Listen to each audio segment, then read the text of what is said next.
Bakunzi ba radio Umurisho turabaramukije nkuko mubimenyereye aka ni kakanya k'ikiganiro ndondeza mushikirizwa na Fokode kubijanye n'abanyagihugu Burundi baguma bafatwa n'inzego z'umutekano mu nyuma ntibigere basubira kumenyekana iyo barengeye kuva mu mwaka wa 2015. Ibiganiro vyaheruka bishika kuri 4 vyari vyerekeye inyuruzwa ry'abantu ryagiye raba muri komine Mabayi mu ntara ya Cibitoke muri uyu mwaka wa 2024. Ubu naho tugiye gukora urutonde rw'ibiganiro bijanye n'abanyagihugu bo mu ntara ya Bubanza nabo nyene bagiye baranyuruzwa muri uyu mwaka wa 2024. Komine Gihanga yo mu ntara ya Bubanza ikaba ari imwe mu makomine yakozweko cyane n'ibi bintu bijanye no gufata abantu bakanyuruzwa mu nyuma ntibigire basubira gutorwa iyo bajanywe. Twari tumaze gukora ibiganiro bibiri bijanye n'abanyagihugu bo muri komine ya Gihanga aho mu ntara ya Bubanza bagiye baranyuruzwa bakabugwa irengero ryabo. Aha no bibutsa twari twababwiye nk'ibijanye n'inyuruzwa rya Guillaume Gahungu uyanyurujwe ku itariki ya 17 mu kwezi kwa 4 muri 2024. Twarongeye kandi turakora ikiganiro kijanye n'inyuruzwa rya Jean Marie Bizimungu nawe yanyurujwe itariki 7 z'ukwezi kwa 6 muri 2024. Hariho n'ikiganiro kugira gatatu twakoze kijanye n'umuveterineri yitwa Desire Ndayigaya. Uyu nawe akaba yari yanyurujwe ku igenekerezo rya 6 mu kwezi kw'icenda mu mwaka uheze wa 2023. Ikiganiro cy'uno munsi kiza kubaganirira ibijanye n'inyuruzwa by'uwitwa David Bamporiki. Uyu nawe akaba yafashwe ku igenekerezo rya 21 mu kwezi kwa 2 uyu mwaka wa 2024. Afatirwa mu kirabo ahitwa Mukagwema ni muri komine Gihanga nyene mu ntara ya Bubanza. Kuva ico gihe afatwa kugeza ubu akaba atawuzi irengero ryiwe. Nkuko twagumye tubivuga muri bino biganiro tumaze iminsi dukora, uyu mwaka wa 2024 uboneka nk'umwe mu myaka inyurujwemwo abantu benshi cyane. Ivyo bigakogwa mu gacerere ntangere, abategetsi bakaguma binumiye mu gihugu kamenga nta kiriko kiraba, ariko imiryango iri mu marira y'ababo banyurujwe itazi iyo bajanywe ikaba ari imiryango myinshi cyane. Tubandanya rero gutera kamo abategetsi b'u Burundi ngo bave mu gacerere batubwire iyo bariko barashira bano bantu bose baguma bafatwa ntibigire bamenyekana iyo bajanwa. Ikiganiro ndondeza muramaze kukimenyera. Mu mwanya wa mbere murazi ko tubaha umwidondoro wafashwe akabugwa irengero. Mu gice kigira kabiri naho tukagaruka kubijanye n'ingene uyo muntu aba yarafashwe. Ariyo muca mumbaza muti David Bamporiki ninde? David Bamporiki yavutse mu mwaka w'1985 avukira ku mutumba wa Kagwema muri komine Gihanga mu ntara ya Bubanza aho yaba n'agacimbiri bita ngo agacimbiri A aho nyene kuri uwo mutumba wa Kagwema. Mu myaka yahera bahora bahita ngo ni mu Cyasaya kubera ko ari kibanza abaroberi bagwaniyemo cyane muri iyo myaka yahera. David Bamporiki ni umuhungu wa Yozefu Ntagashize, nyina yitwa Suzana. Akaba yari yaheruka kwahukana mu mwaka w'2020 mu gihe yari mu gihugu ca Kenya. Yaronse amakuru ko umukenyezi wiwe yagiye kubaka mu rundi rugo. Ico gihe mbere nkuko tuza kuvyumva akaba yaciye atahuka mu gihugu. Bene uwo mukenyezi wiwe bavyaranye abana 3. David Bamporiki yari yarashoboye kwiga amashure kugeza mu mwaka w'11 mu mashure yisumbuye ariko ntiyashoboye kubandanya mu kazi kiwe ka misi yose. David Bamporiki yari umurimyi, ariko kandi hari n'umwuga yari yarigiye mu gihugu cya Kenya, umwuga wo gusiga amazu. Rero mu byo yakora uretse kano kazi k'uburimyi, yakora kandi ibyo gusiga amarangi, ibyo gusiga amazu. Murazi kandi ko mu kiganiro ndondeza twitwararika rwose kumenya ibijyanye n'ivyumviro vya politike vy'abantu bagenda barafatwa bakabugwa irengero ryabo. David Bamporiki yinjiye mu muhari Paripehutu akiri umwana muto cyane, maze acakurira mu muhari w'ugwaruka bwa Paripehutu bita aba JPH. Ntabwo we yigeze aja ku rugamba, ariko murumva ko yari muri urwo rwaruka rwa Paripehutu bita aba JPH, wasanga rufise vyinshi ruheza rugakorana n'abari ku rugamba. Inyuma y'urugamba yavuye yabandanije ari umunywanyi w'umugambwe FNL, yagumye mu ruhande rw'ishami rya Agatongwasa. Mbere muri uwo mugambwe akaba yaranarongoye ugwaruka rw'umugambwe FNL aho mu Kagwema.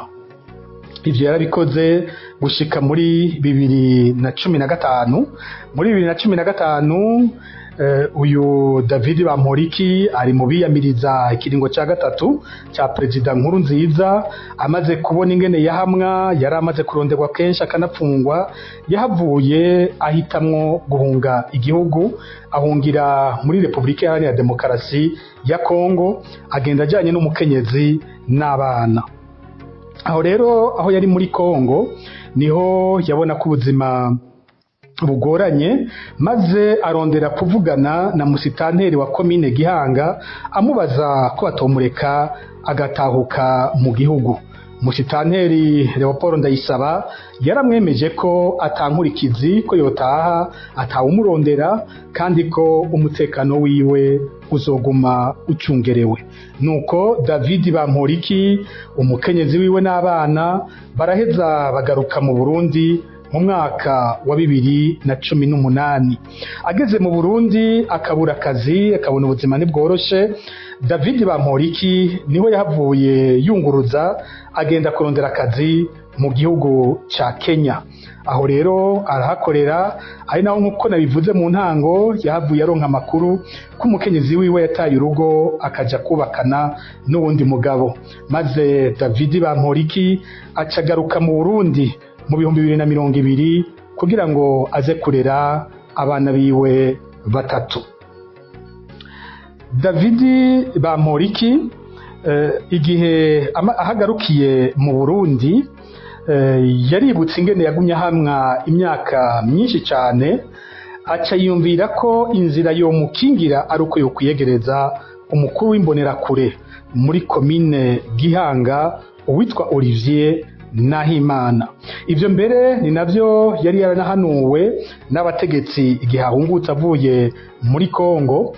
Bamubwira bati inzira nziza yo kwerekana ko wahindutse, ko ata bindi bintu uri kurajamwo bibi byo guhungabanya umutekano, nuko woguma hafi y'imbonerakure na cyane cyane umukuru wazo wa Olivier Nahimana. David Bamporiki rero ntako atagize, inshuro nyinshi cyane ahora yamaboneka ari kumwe n'uyu Olivier Nahimana akaba ari uwo bakuranye, baranigana mu mashure, ku buryo kumenyerana bitari bigoye ku bantu bari barakuranye, kiretse gusa ko ivyo vyumviro vya politike batari babisangiye. Mu minsi mike imbere yuko David Bamporiki anafatwa akajanwa akabugwa irengero, abantu bari batangaye bamubonye ariko asiga irangi ku ngoro ya CNDD-FDD aho mu Kagwema, eka mbere no ku cibutso kiri ngaho bya bimonima bagenda barubaka aba CNDD-FDD ahatari hake mu gihugu. Babona ari ariko arabisiga, azwi neza ko ari umunywanyi w'umugambwe CNL. Benshi birabatangaza, ariko nkuko twabibwiwe n'abagenzi ba David Bamporiki, ibi yabikoze azi ko igihe Olivier Nahimana yimusaba wari nk'umutego, bashaka ko baronka ico ngo bamufatira ko hamwe aramutse yanka kubakorera.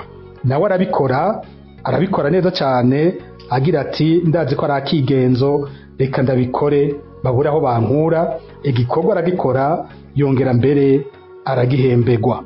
Ikindi twumvise nuko David Bamporiki ari umuntu yagiye arahamwa inshuro nyinshi cyane mu myaka ya hagati ya 2011 na 2013, igihe hariko haravugwa cyane ivy'imbonerakure zariko zirakora imyimenyerezo ya gisirikare muri Kiriba Ondes, aho ni mu buseruko bwa Repubulika Iharanira Demokarasi ya Kongo.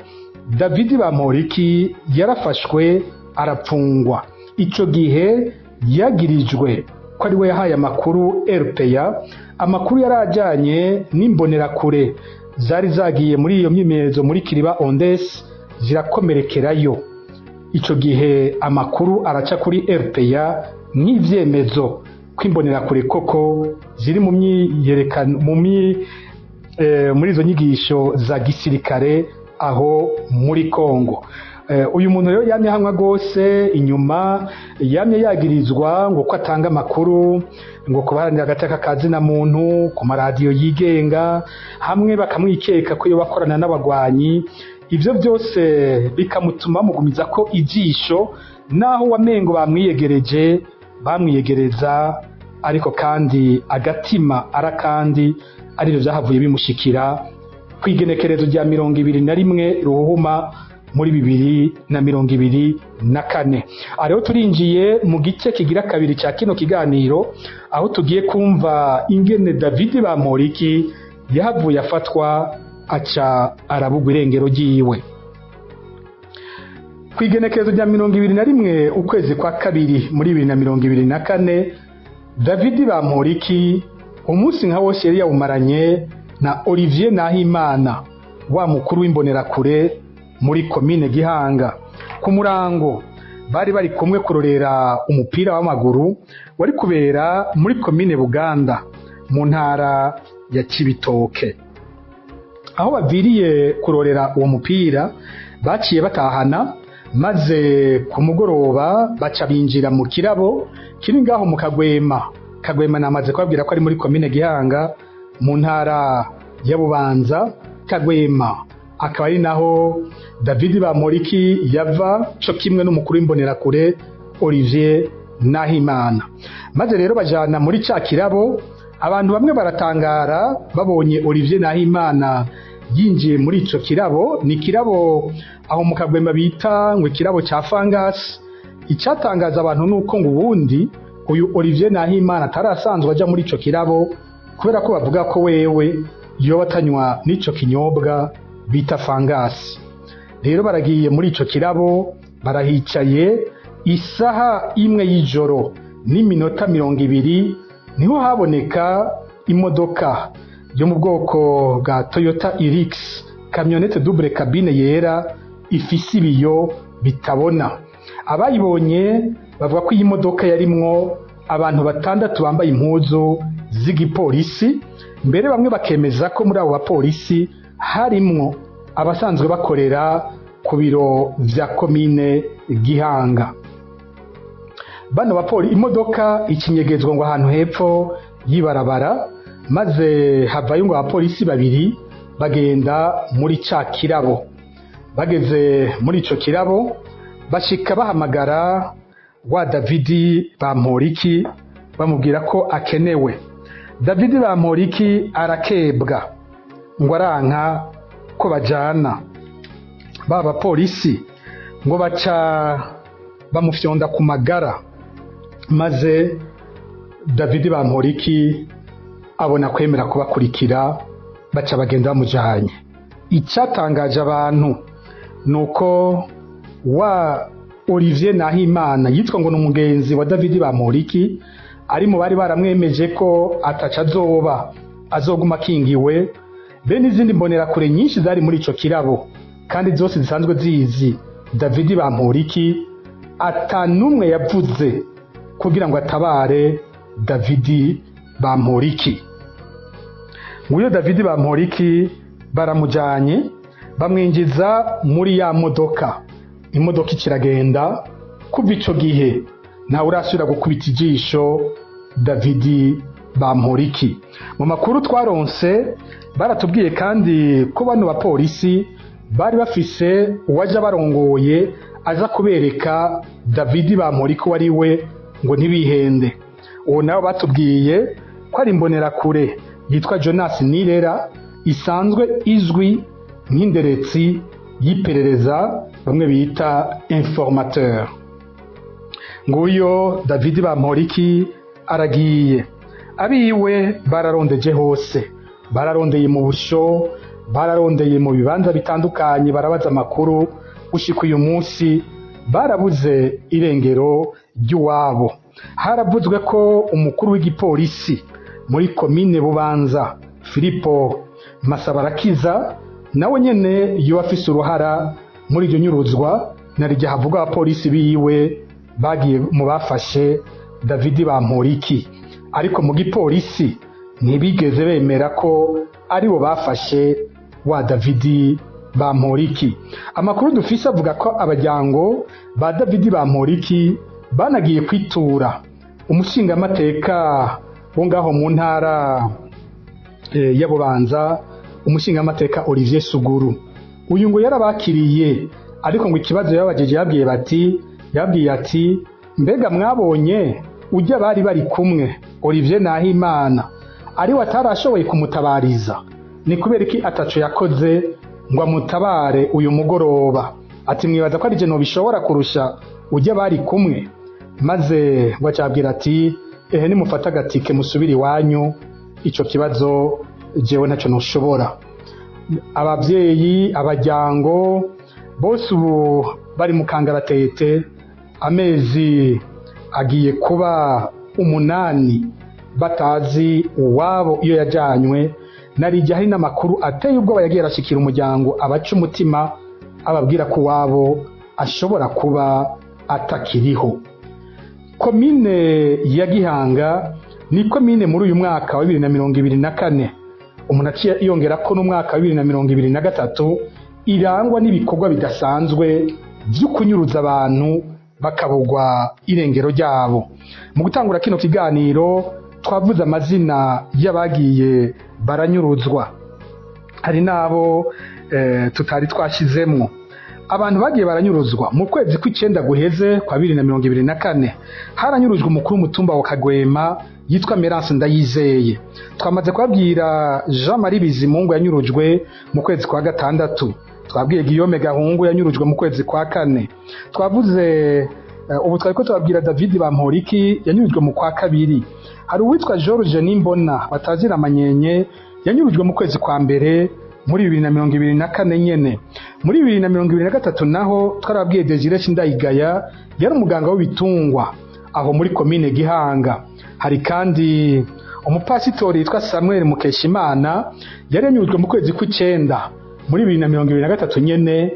Wewe Imana irakinga aza kuboneka haciye amezi 2, basanga yari yajanye mu iperereza aho yakubitiwe bikomeye, aza kurekurwa ari ntere bazi kwa capa, ariko Imana irakinga.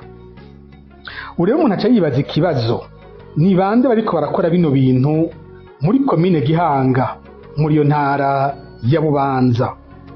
Amakuru dufise hari izina ry'uyu twamaze kuvuga, uyu mukuru w'imbonerakure Olivier Nahimana aravugwa cyane muri aya mabi ariko arabera muri komine Gihanga, yaba abantu baza barafatwa bakabugwa irengero ryabo. Hakaba haciye imisi mike avuzwe cyane no mwinyuruzwa ry'uyu mukuru w'umutumba wa Kagwema yitwa Merance Ndayizeye. Ubundi muntu abandi bantu bagiye baravugwa gose mu bijanye no kunyuruza abantu aho muri komine ya Gihanga nabari barongoye iperereza muri iyo ntara.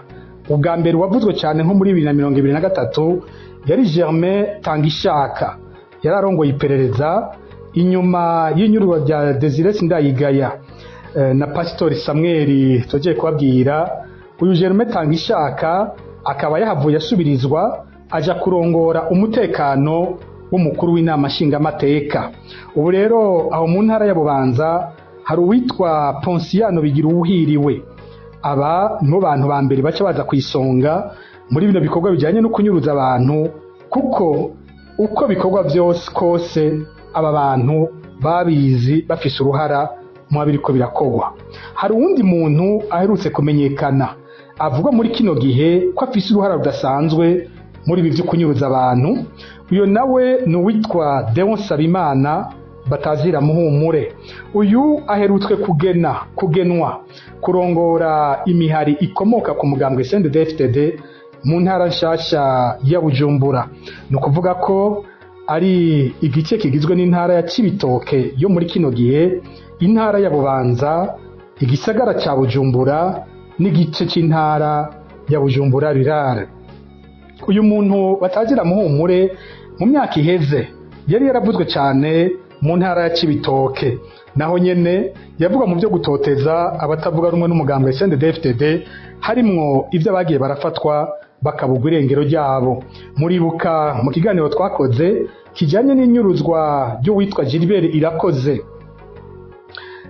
muri komine Mabayi mu ntara ya Cibitoke, kw'izina rya Deon Sabimana batazira muhumure twarigarutse ko cyane.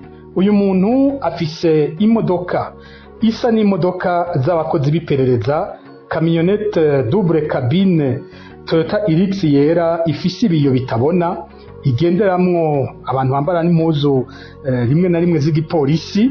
Uyu avuga ko ashobora kuba ari warongoye iperereza mu mugambwe CNDD-FDD muri ako gace asigaye ajejwe. Uyu rero aravuga ko muri bibera hano hantu nawe afise uruhara rukomeye cyane, bikanashoboka ko n'iyi modoka yakoreshejwe mu inyuruzwa rya David Bamporiki ko ishobora kuba ari nyene y'uyu arongoye iperereza ry'umugambwe aho muri ako karere duhejeje kuvuga. Abandi bagenda baravugwa iyo hanyurujwe abantu muri ako gace, haravugwa cyane musitanteri wa komine Gihanga Leopold Ndayisaba.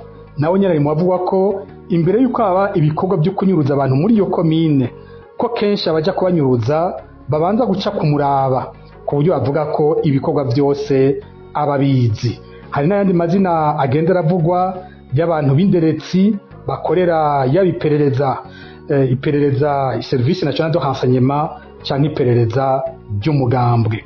Ibi bintu bidahagaze bizokwega ibara mu gihugu. Turasavye ko abarongoye Burundi bahagurukira bino bibazo bigahagarara, kuko vyabaye akamaramaza. Aha rero niho turangirije ikiganiro cy'uno munsi. Dushimiye mwebwe mwese mwagikurikiranye. Tuzosubira ku munsi w'Imana uza. Murakoze.